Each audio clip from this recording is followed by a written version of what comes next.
আসসালামু আলাইকুম। কেমন আছেন সবাই? আশা করি ভালো আছেন, আমিও ভালো আছি। তো চলে আসলাম সকাল সকাল, সকাল সকাল না, সকালে এখনও নাস্তা করিনি, বাট আমি একটা কফি খেয়েছি। চলে এসেছি রান্নার কাজে। আমার ছেলে এখনও ঘুম থেকে ওঠেনি। আমি আজকে রান্না করতেছি এই যে কলা ঘন্ট, এর মধ্যে আলু দিয়েছি, কলা দিয়ে একদমই ঘন্ট করে ফেলবো। আর হচ্ছে রান্না করবো এই যে বাটা মাছ, আর হচ্ছে কি আলু ঝিঙের পাতলা ঝোল। আর আমার হচ্ছে রাফসান বাবু ওই যে ঘুমাইতেছে। এতক্ষণ তিনি গাড়ির উপরে ছিল, এখন ঘুমাইতেছে। আমি রান্না করতেছি, সব কিছু এখনো আছে অনেকগুলো কাজ, একে একে সব কিছু করবো, কাছে নিতেছে।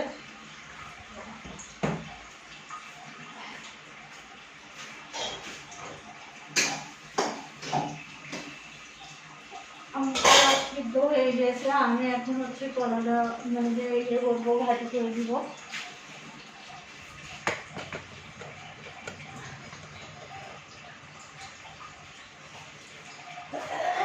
হ্যাঁ,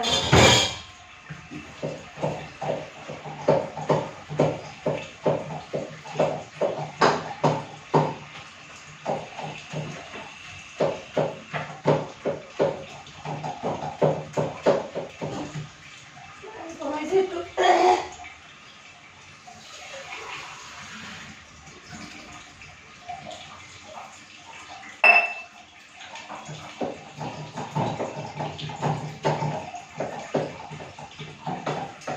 রান্না করতে করতে একটু লেট হয়ে যায়। আজকে সকাল সকাল মনে হচ্ছে কি মেঘ বৃষ্টি মানে ইয়ে হচ্ছে আর কি।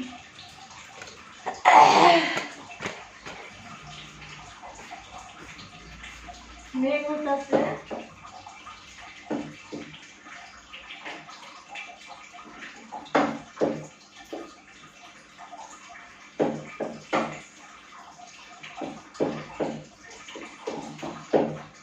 কলা ঘন্টটা আমার কাছে সবচেয়ে বেটার লাগে। আমার দুটো ছেলে দুটো হচ্ছে কি কলা ঘন্ট বেশি পছন্দ করে।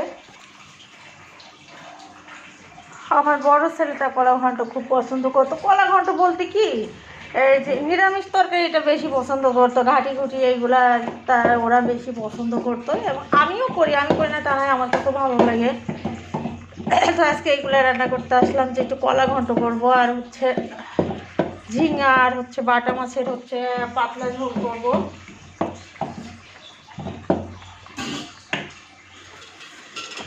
অনেক সকাল থেকে উঠে অনেকগুলো কাজই করছি। রাফসানকে নিয়ে হচ্ছে বেশি সময় কাটে আমার, ওর জন্য আরও কাজের ব্যাঘাত ঘটে। তাতে সমস্যা নেই, ভালো আছি অনেক।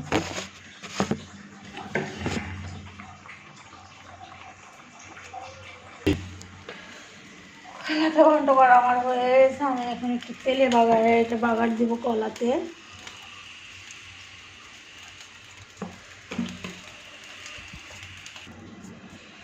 দিয়ে দিলাম পেঁয়াজ, আর থেতো করা হচ্ছে রসুন,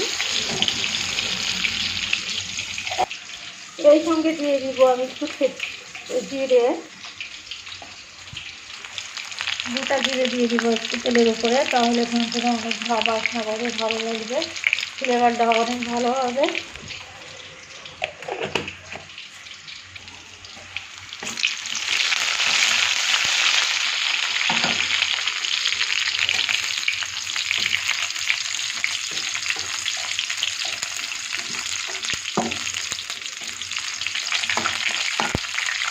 এইভাবে কলা ঘন্ট করলে অনেকটাই ভালো লাগে, আসলে ভালো লাগে। যে আমার হাতের কলা ঘন্ট খাই সবাই বলে যে না, ঘাটি ঘুটিটা অনেক সুন্দর হয়।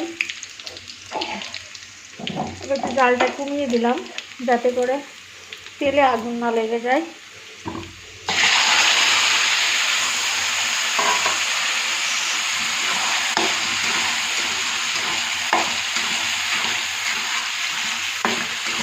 একটু পাতলা পাতলা আছে, এটা ঠান্ডা হয়ে গেলে একদম জমে যাবে, জমে একদম ঠিক হয়ে যাবে।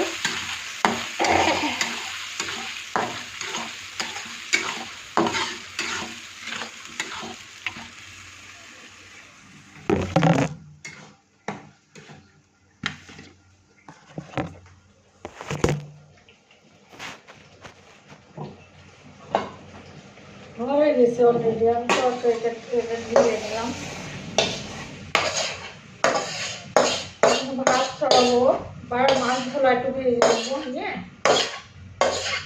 তরকারিটা ছড়াবো দিয়ে আমি একটু খাবো।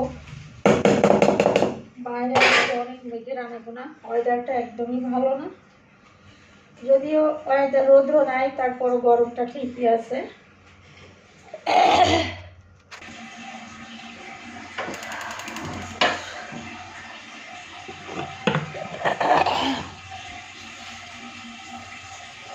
বাটা মাছগুলো ভাজার জন্য আমি মাছের উপরে লবণ দিলাম, হলুদ দিলাম, মরিচ গুঁড়া দিলাম। মরিচ গুঁড়া দিলে পারে কি হয়, মাছ হচ্ছে কি মাছগুলো ভাজলে কালারটা খুব সুন্দর আসে।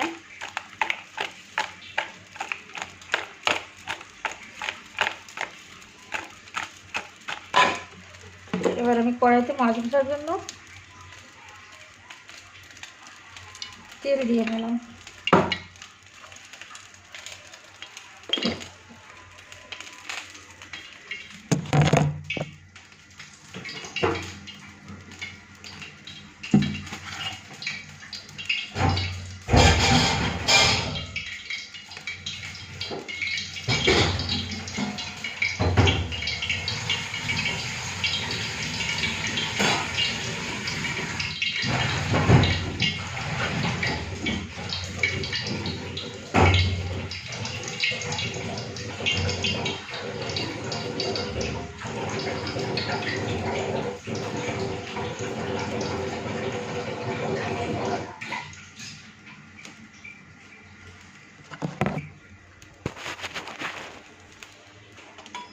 আমার তেলটা একদমই গরম হয়ে গেছে, এবার আমি আস্তে আস্তে মাছগুলো দিব। বাটা মাছ তো বেশি ভাজা লাগবে না, অল্প ভাজলেই হবে, যাতে কাঁচা কাঁচা গন্ধটা না থাকে তরকারির মধ্যে। অন্য বাটা মাছ, টমেটো, আলু, ধনে পাতা দিয়ে একটু ভুনা ভুনা করলে পারে খুবই মজা লাগে। আমার ছেলেকে আমি বলছিলাম যে বাটা মাছ নিয়ে তোকে ধনে পাতা আনো না কেন, তখন আমার মনে নাই।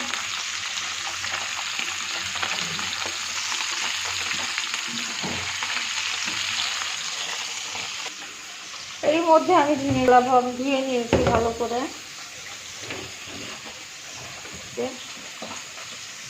ঝিঙাগুলো সুন্দর করে আলু আর ঝিঙা দিয়ে ধুয়ে নিয়েছি।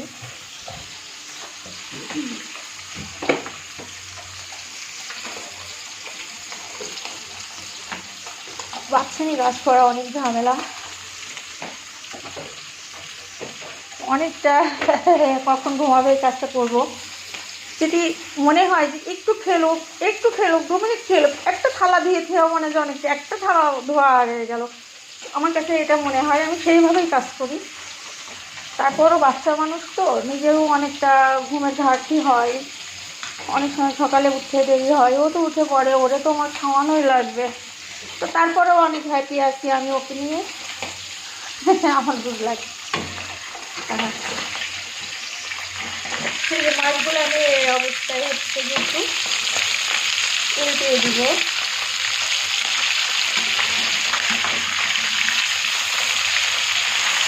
যারা ফ্রাই প্যানে মাছ ভাজে তাদের বেশি কষ্ট হয় না, আর যারা কড়াইতে মাছ ভাজে কড়াইটা ভালো করে ধুয়ে মেজে নিলে মাছটা কখনোই লাগে না, ইজিভাবে হচ্ছে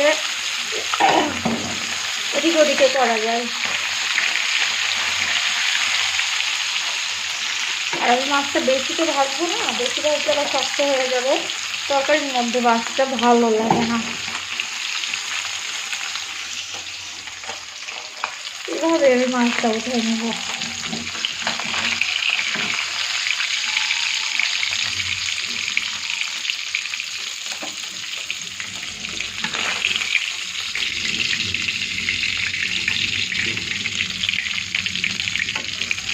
তরকারি যাওয়ার তেলটা বেশি হয়ে যাবে, আমি তেল হালকা উঠাই একটু।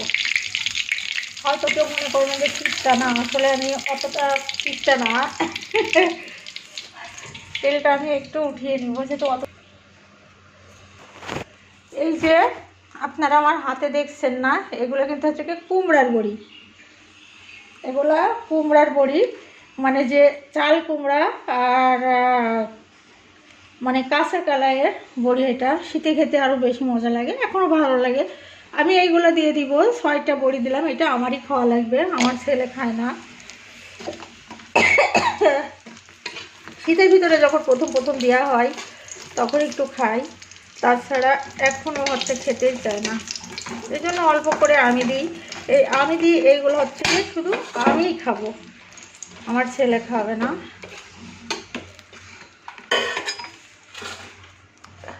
আমার ছেলে খেতে চায় না এগুলো। আমি হচ্ছে কি তরকারিটা ঢেলে দিলাম লবণ,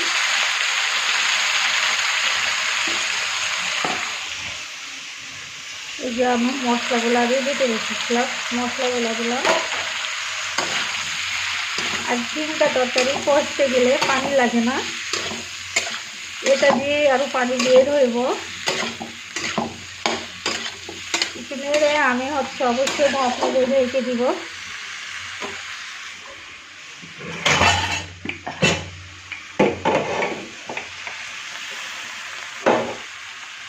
এই যে আমি এবার ঢাকনা দিয়ে ঢেকে দিলাম, আস্তে আস্তে জাল হোক। আস্তে আস্তে জাল হোক, এটাও আস্তে আস্তে পানি ছাড়বে। ঝিঙ্গা তরকারিতে বেশি পানি লাগে না, ওই ঝিঙ্গা দিয়েই পানি ছাড়ে আর কি।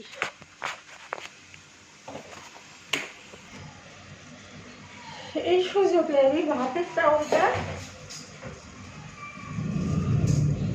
দিয়ে দিব। 2 জন মানুষ তো, এই তো 1.5 চাল দিলে আমাদের হয়ে যাবে। আমি আর আমার ছেলে।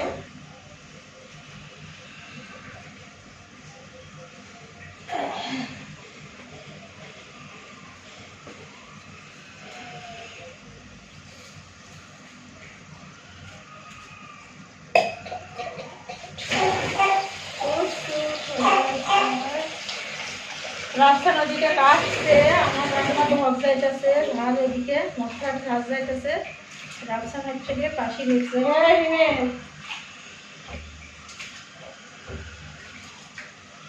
আমি ডাইনিং এ ফ্লোরে শোয়া রাখছি তো, রান্নাঘরের সামনে।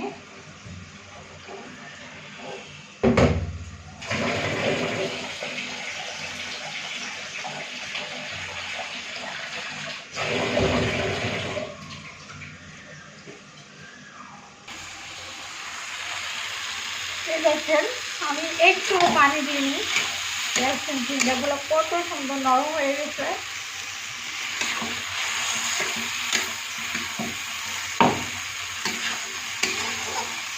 খুব সুন্দর নরম হয়ে গেছে।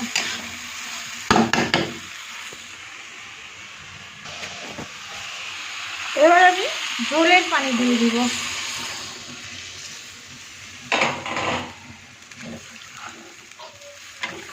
একটু পাতলা ঝোল হবে, তো আমি ঝোলের পানিটা একটু বেশি দিব।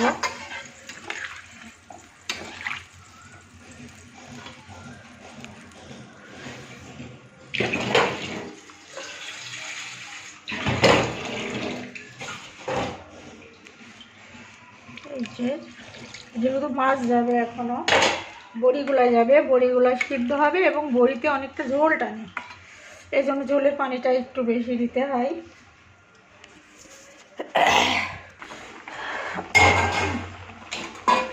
এই যে আমার ঝোলের পানিটা অনেকটা কমে গেছে। এবার আমি মাছ আর বড়িগুলো একই সঙ্গে দিয়ে দেবো।